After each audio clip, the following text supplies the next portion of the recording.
The construction of the Voi Modern Market is now taking shape, with the contractor expected to take over the site on Friday, January 23rd. Lakini hii ikishajengwa hii, basi wale waliokuwa hapo mwanzo, wale waliokuwa wamekodishwa hapa, basi hapa wasiingie kabla wenye vibanda wenyewe waliokuwa hapa wapewe vibanda vyao. Period. Mimi hata sina haja na kule juu. Mimi naongea kama Musa, kijana wa Kariakoo.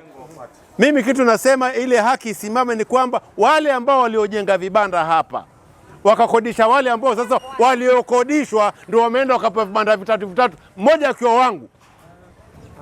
Mmoja akiwa mimi kibanda changu namba 17, mmoja akiwa wangu. Ampewa vibanda vingapi? Vitatu.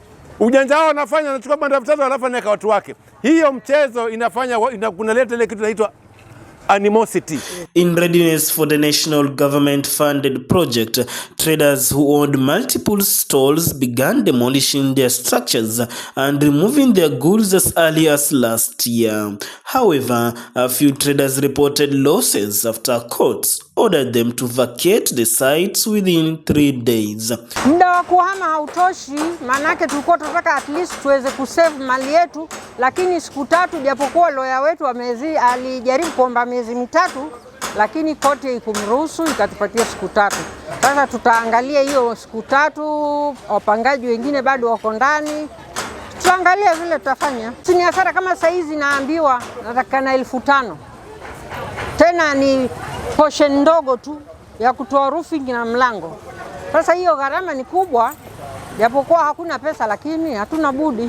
Kama wanaweza watu compensate, manake hatuko hapa kiharamu. Speaking to the media, the traders chair ladies say they are fully prepared for the modern market project and confirm that the county government has provided an alternative trading area. Biashara tumeweza kutengewa nafasi ama mahali ambapo tutafanyia biashara zetu kwa ule muda ambao soko itakuwa inajengwa. Soko hiyo ambayo itakayojengwa itakuwa ni soko ya kisasa, soko ambayo inajengwa na almost 300 million, ambayo itaweza kuaccommodate wafanyi biashara wale ambao wako mahali pale, wale ambao wanatoka mahali pale. Na tayari sisi tulitangulia, tulitoka mapema, wacha nafasi ile ili soko mpya iweze kujengwa. Tunaomba pia hapa pakija pakizungushwa hii site, na sisi pia vibarua tupate, vijana hapa Voi wao wako hapa ndani, majority wetu ndio tutafaidika zaidi.